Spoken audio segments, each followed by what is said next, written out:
जन आधार प्रमाणीकरण में बहुत से साथियों को कठिनाइयों का सामना करना पड़ रहा है। आज इस वीडियो में आपको जन आधार प्रमाणीकरण की बहुत ही सरल प्रक्रिया बताने जा रहे हैं और इसी के साथ में जन आधार और आधार प्रमाणीकरण शाला दर्पण पोर्टल से मिसमैच होने पर कौन कौन सी समस्याएं आपके सामने आ सकती है और उनका समाधान क्या है उसके बारे में भी आपको विस्तार से बताने वाले। सबसे पहले तो प्रोसेस जान लेते हैं। हालांकि बहुत से साथी प्रोसेस को जान चुके हैं, लेकिन आपको मैं फिर बता देता हूं कि आपको जन आधार प्रमाणीकरण का जो कार्य है अपने स्टाफ विंडो से करना है, क्योंकि जन आधार प्रमाणीकरण के लिए कक्षा अध्यापक के स्टाफ विंडो पर उसकी कक्षा का, जबकि संस्था प्रधान के स्टाफ विंडो पर समस्त स्कूल की जो विद्यार्थी हैं उनका जन आधार डेटा उपलब्ध है। सबसे पहले आपको अपने स्टाफ विंडो पर लॉगिन हो जाना है और इसके बाद में जो आपको लेफ्ट साइड में 3 डॉट्स दिख रहे हैं या 3 लाइंस दिख रही हैं, इनके ऊपर आपको क्लिक करना है। इनके ऊपर आप जैसे ही क्लिक करेंगे इसके बाद में आपके सामने कुछ इस प्रकार का इंटरफेस खुल करके और आ जाएगा, जिसमें आपको ये दिखाई देगा। इसमें आपको नीचे ही नीचे चले आना है और नीचे नीचे आप देखेंगे यहाँ पर आपको टैब दिखाई देगा authenticate student Jan Aadhaar info. ये टैब आपको यहाँ पर दिखाई देगा। इस टैब के ऊपर आपको क्लिक करना है। इसके ऊपर जैसे ही आप क्लिक करेंगे इसके बाद में आपके सामने कुछ इस प्रकार की विंडो खुल करके आ जाएगी और यहाँ पर आपको जो सबसे पहला authenticate student Jan Aadhaar information, इसके ऊपर क्लिक कर देना है। इसके ऊपर जैसे ही आप क्लिक करेंगे इसके बाद आपको इस प्रकार का इंटरफेस दिखाई देगा। यहाँ पर आपको जो सबसे पहले वाला है authenticate student Jan Aadhaar information, इसके ऊपर क्लिक कर देना है। इसके ऊपर आप जैसे ही क्लिक करेंगे इसके बाद आपके सामने कुछ इस प्रकार का इंटरफेस खोल करके आएगा। वहाँ पर आपको गेट क्लास वाइज डेटा ये दिख रहा है। इस नीले बटन के ऊपर जैसे ही आप क्लिक करेंगे तो get class wise data button पर आपको क्लिक करना है। इसके बाद में आपके सामने कुछ इस प्रकार का इंटरफेस खुलकर आ जाएगा, जिसमें आपको अपनी पूरी क्लास की डिटेल दिखाई देगी, जिसमें आप देख सकते हैं कि आपकी जो क्लास है उसमें टोटल स्टूडेंट कितने हैं, आधार एंटर्ड कितनों के हैं, आधार ऑथेंटिकेट कितनों के हैं, जन आधार एंटर कितने के और ऑथेंटिकेट कितनों के। अब आपको अपने जन आधार ऑथेंटिकेशन के लिए इस नीले बटन जो हाईलाइट हो रहा है क्लास 11th C, जो भी आपकी क्लास होगी उसके ऊपर आपको क्लिक कर देना है।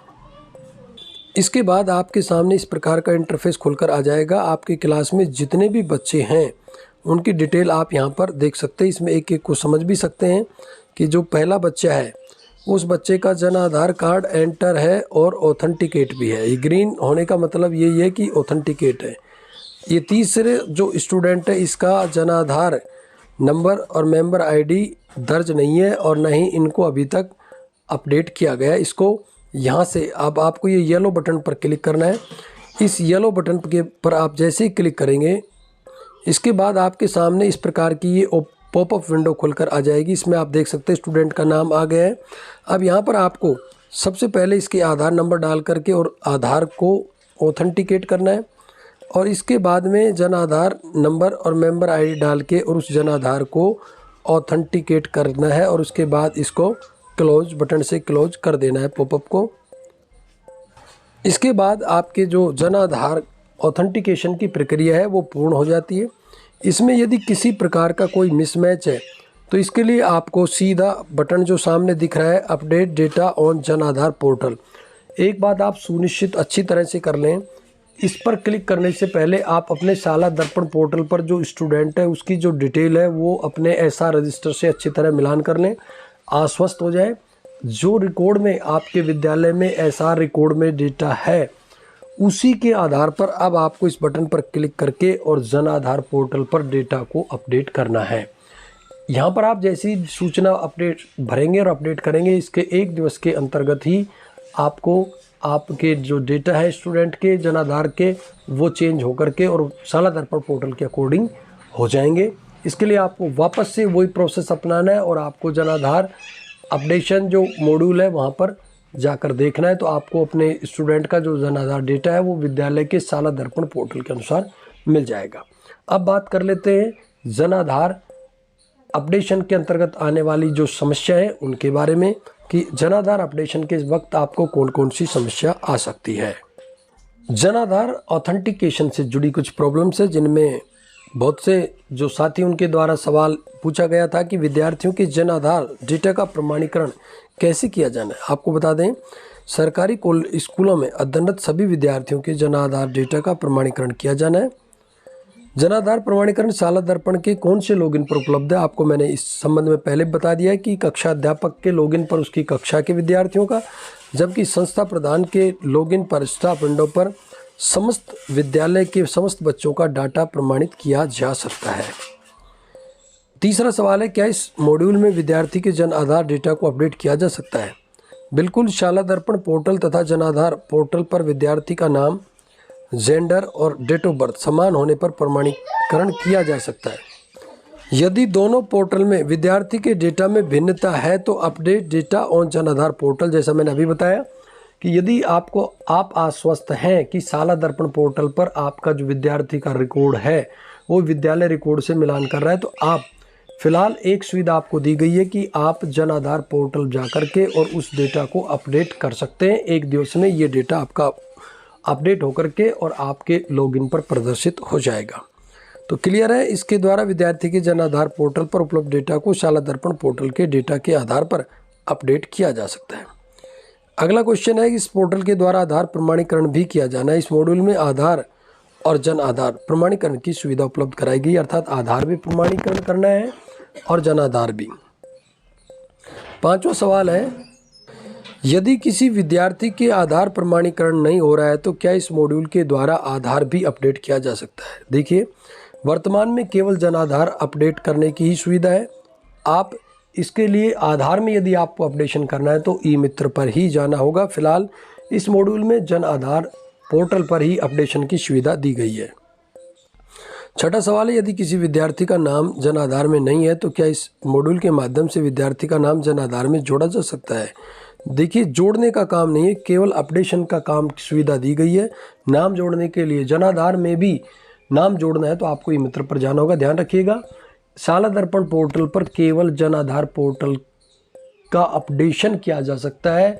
यदि नाम जोड़ना है तो ई मित्र पर जाना होगा, जबकि आधार कार्ड में अपडेशन भी नहीं किया जा सकता, इसके लिए भी आपको ई मित्र पर जाना होगा।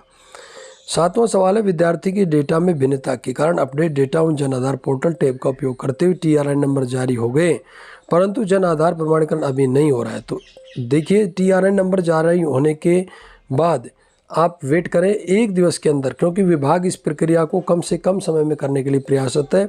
आप वापस से authenticate Jan Aadhaar data tab में जाकर के प्रयास करें, आपका जो अपडेशन है वो हो जाएगा। TRN नंबर जारी होने के बाद क्या प्रमाणीकरण का कार्य पूर्ण हो जाता है?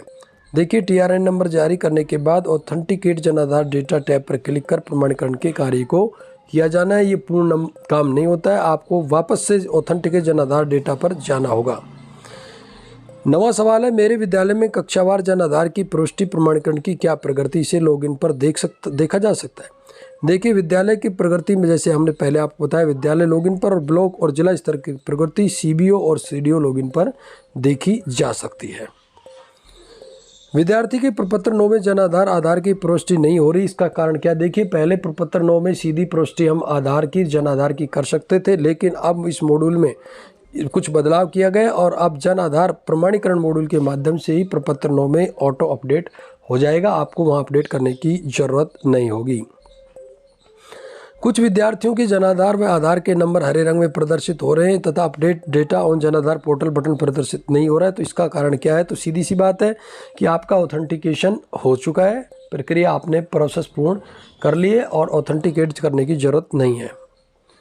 Update data on Jan Aadhaar portal option का उपयोग करते समय कौन कौन सी बातें ध्यान रखनी चाहिए? देखिए, संबंधित विद्यार्थी, मैं पहले बता चुका हूँ कि शाला दर्पण पोर्टल पर आपका जो डेटा है वो विद्यालय रिकॉर्ड अर्थात विद्यार्थी के SR रजिस्टर से मिलान होना चाहिए।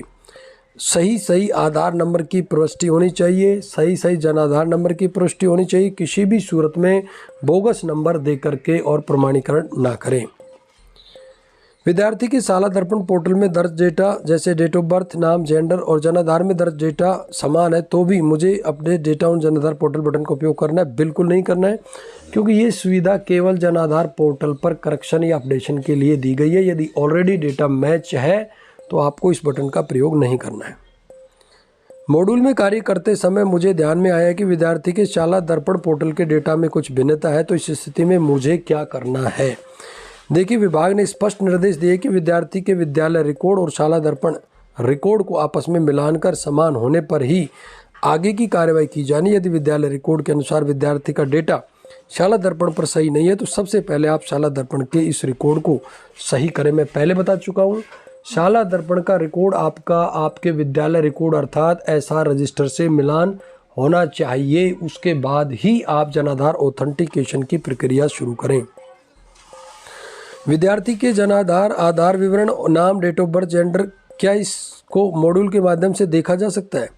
देखिए, मॉड्यूल में ऑथेंटिकेट स्टूडेंट जनाधार इन्फो तथा अपडेट डेटा ऑन जनाधार पोर्टल के बटन पर क्लिक करने से प्राप्त विंडो के माध्यम से विद्यार्थी के जनाधार की डिटेल जानी जा सकती है। इसके माध्यम से हम ये भी देख सकते हैं कि शाला दर्पण डेटा और जनाधार डेटा में कहाँ अंतर है और क्या परिवर्तन करना है। तो इसलिए इस कार्य को हमें बहुत सावधानी से करना चाहिए। अंतिम प्रॉब्लम है कि जनाधार प्रमाणीकरण